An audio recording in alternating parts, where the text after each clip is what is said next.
If you're looking to move to the Greater Toronto Area and you're not quite ready to buy yet and you're looking at renting, I just wanted to explain a rental scam that's kind of been going on. And then I'm going to give 5 tips that if you spot some of these, then maybe it's a rental scam. So it's kind of proceed with caution. If you stick around to the very end, I'll give 2 examples of how 2 people close to me almost got scammed. And we're getting into it right after this.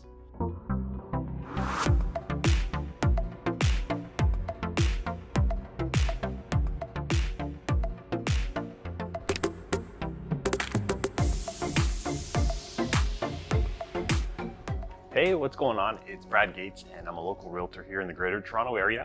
If it's your first time watching any of my videos, be sure to like them as you watch them, but then also subscribe to the channel. That way you're up to date with all the videos, and as I release them, you are notified. If I go live, then you're also given the opportunity to ask a lot of questions in real time. I have a lot of good guests that come on, and whether it be mortgage, or I'm going to have some future ones with insurance, or contractors, to help answer a lot of questions that people typically ask me. So I figured it would be good to have that for future videos. The purpose of this video is just to shed some light on the rental market and some of the scams that are happening, because it really bugs me, because people, when they're looking to rent somewhere, especially in this market, a lot of people are very desperate, and it just pisses me off that there's people out there that try and take advantage of people. So I wanted to just post some tips where if you spot some of this, then it's a red flag and you should really be cautious about this.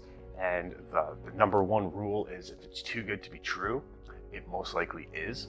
And I have people reaching out from all over the world that are looking to move to the Greater Toronto Area, and I absolutely love it. So if you're looking to move to or from the Greater Toronto Area, you can call, text, email, send the carrier pigeon, whatever is easiest for you, and I'm here to make your move and relocation go so much better. The first tip with when you're looking to find a place has to do with price points. So if it is priced too good to be true, then most likely it is. And I see that where, if you have a rental that market rent, or you see other things where it's a 3-bedroom house and they're typically going for around $2,500, and you see something gets listed for $2,000. Now, if it's on a realtor site like realtor.ca, then it's probably just priced low to get multiple offers, because that's kind of the way the market is right now.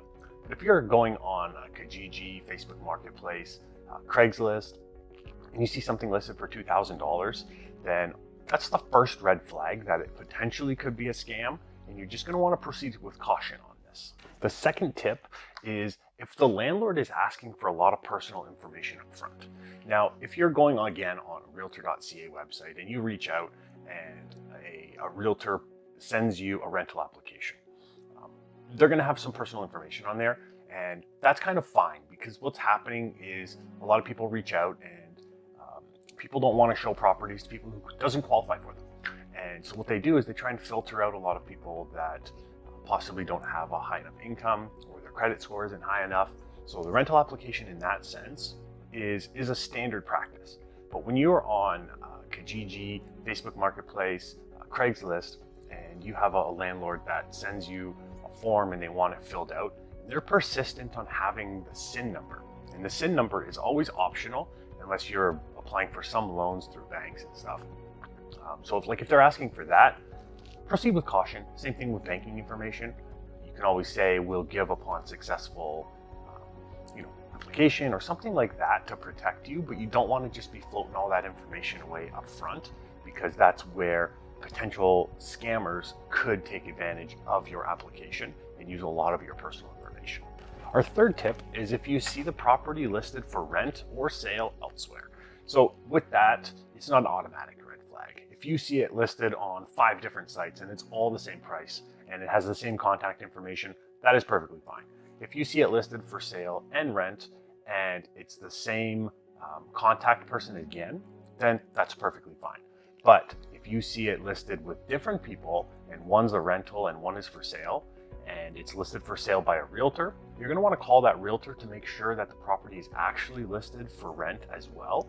It is common to have a realtor that has people that will either sell it or rent it depending on the market, and so that would be perfectly fine. But if you see it listed with Realtor A on realtor.ca or any other realtor website that you use, and then you see it posted on Kijiji, Facebook Marketplace, and it's a different contact, always reach out to the realtor who has the listing on the realtor.ca website just to confirm if the owner is also trying to rent it out as well.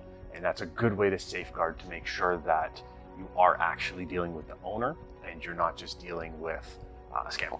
The fourth tip is if the landlord is out of province or out of country. So that's not an automatic red flag. It just makes you want to proceed with caution. If they are persistent on going ahead without you actually physically seeing the property, that is a big red flag. If they have people on the ground who are able to show you the property, then that should be okay because you're actually legitimately going into the property. With that being said, you want to make sure that the person showing you the property actually has a key for it. Because if they are just telling you to go ahead and the door is going to be unlocked and you go in, that is actually probably not the best thing. And in one of my stories that I can tell at the end, I can explain why that's not a good thing. But if you have a landlord who's out of the province and they're just being really pushy on getting a deposit for you to be able to get the place, huge red flag. And if your gut is telling you one thing, then you definitely are going to want to trust your gut on that, just to make sure that you are making the right decision. So the first story has to do with a person that I know that was looking to rent either a 1-bedroom or 2-bedroom apartment in Toronto, and they weren't super picky in terms of what kind of property it was. It was just that they wanted something that fit in their price point and was decent. So they came across this listing on, I believe it was Kijiji, and the property looked very nice. And so like initially they were excited for it, and they've been in talks with the landlord. Everything was looking really good. So they sent it to me to get my opinion on it to see if I felt it was a good deal or if it was legit. So when I looked at it, the first red flag was the quality of the house itself. And keep in mind that it was priced at like $1,200, so it was priced really low. It was a 2.5-story home, and this unit consisted of the second floor and then the half story above. So it was a fairly nice layout that had a lot of space, and the quality of renovations in it was very nice. Initially, when I looked at it, the first red flag was I saw that there was a Viking stove. So if you know anything about stoves, Viking is a very high-end brand name that you could be looking at a minimum $10,000 for this stove. So that was the first red flag. The second one was the quality of all of the renovations in it. It was just looked like a really nice house. And then the third red flag was the price point. It was priced at like $1,200. There was no way that this was a $1,200 apartment. And so then that was my initial just look at it. And then I did a little bit more digging on it, and I confirmed that the person who was posting the rental was not the actual owner. I did an address search, and I found out that it was also listed for sale and rent by an agent. So I reached out to the agent, and she doesn't know why it's being posted so low, because I believe the rental price that she was trying to get was about $2,800. So I told this person that I know that this is 100% a scam. Do not give them anything. And another part that I never mentioned was the person who was posting it for rent was very pushy and adamant on needing a deposit up front because they were out of the country and they were just trying to rent it out. And because they were out of the country, that's why they were offering such a good price on it. So if that sounds familiar to maybe somebody you've been dealing with, or somebody that you've maybe reached out to one of their ads, post it in the comments below. I'm very curious to know other people's stories and what prevented you from going ahead with it, or did you actually get scammed? I'd love to know more about that, and then that way other people who are watching this video, they can read the comments and they'll perhaps come across other red flags. The second story that I wanted to share is more recent. This happened approximately 2 weeks ago, and it was for a townhouse in Mississauga. So this person that I know reached out just saying that they've been in talks with the landlord, and before they give any money, they just wanted to make sure that everything was legit. And I told them I would look into it for them. So they sent me the listing, I got the address, and I looked at it. Initially, it wasn't priced super low. It was priced at about $2,000 for this, $2,400 for this townhouse in Mississauga, which was a stacked townhome. So it wasn't like a traditional, you get the whole townhouse to yourself. So it was a stacked townhome in that price range of $2,400. It didn't seem anything too sketchy about that. So my initial red flag for it being priced too low, not there. When I talked to this person, he said that the landlord, because they were just wanting to fill it quickly, they agreed to go down to $2,000 a month, and they needed to act quickly because they needed it rented out this weekend. And that's why they were going to go down to $2,000 a month. And they just wanted first and last as a deposit, and then that would hold the unit. So that's when the red flags started coming out. We hadn't gone in to see it. This person was out of country, and all of a sudden they just dropped the price by $400. Now, if you know anything about the real estate market in the GTA, it's super competitive right now. So things aren't lasting anyways. And then, so at the same time, this person that reached out to me, he also did the address search I kind of mentioned for him to do. He came across it being listed for $2,500 on realtor.ca. So then he reached out to that agent, and she said that she actually didn't know what was going on. She's only has it listed. And one thing I forgot to mention actually too is while he was in talks with this person, the person said, yes, you can go check it out. The door will be unlocked. Just go in, and then you can leave the door unlocked when you leave. So when this person went there to go view the apartment or the townhouse, he actually got in, the lockbox was open, the door was unlocked. And so he went in, he checked the apartment out, and then he just left, and then told the guy that, yeah, I'm interested in it. Let's go ahead. But then before he actually gave the deposit, and before he even reached out to me, because he did a lot of this before reaching out to me, I was able to confirm that the person he's been dealing with is not the owner. And then I did more digging, and that's when we came across it being actually listed on realtor.ca. So it was being listed by a realtor at the same time. So he reached out to the realtor, and the realtor said she has no idea anything about that or that rental listing that was on Facebook Marketplace or Kijiji or something like that. And she was actually, she's been contacted by other people who were kind of questioning the same thing.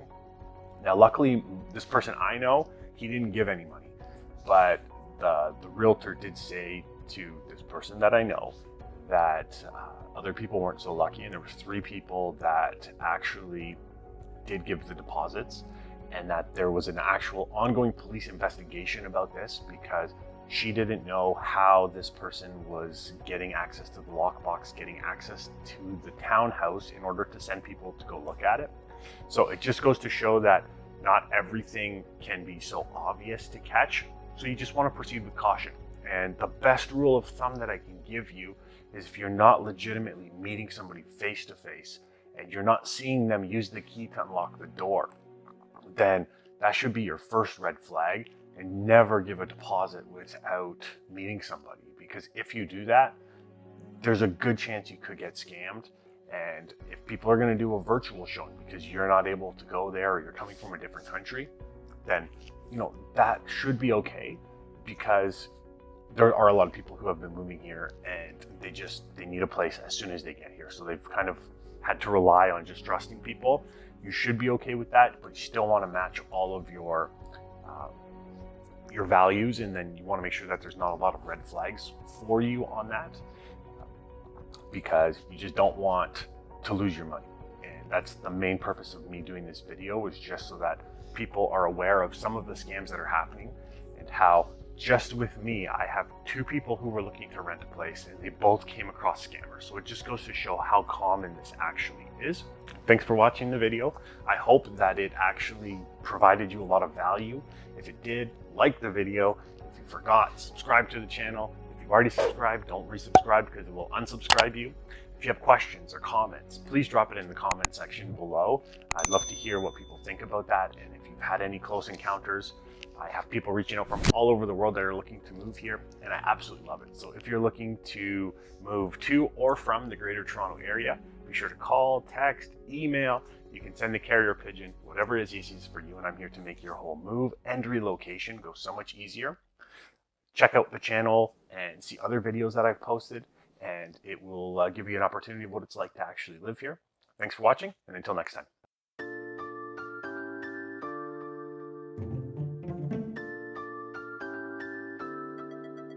you.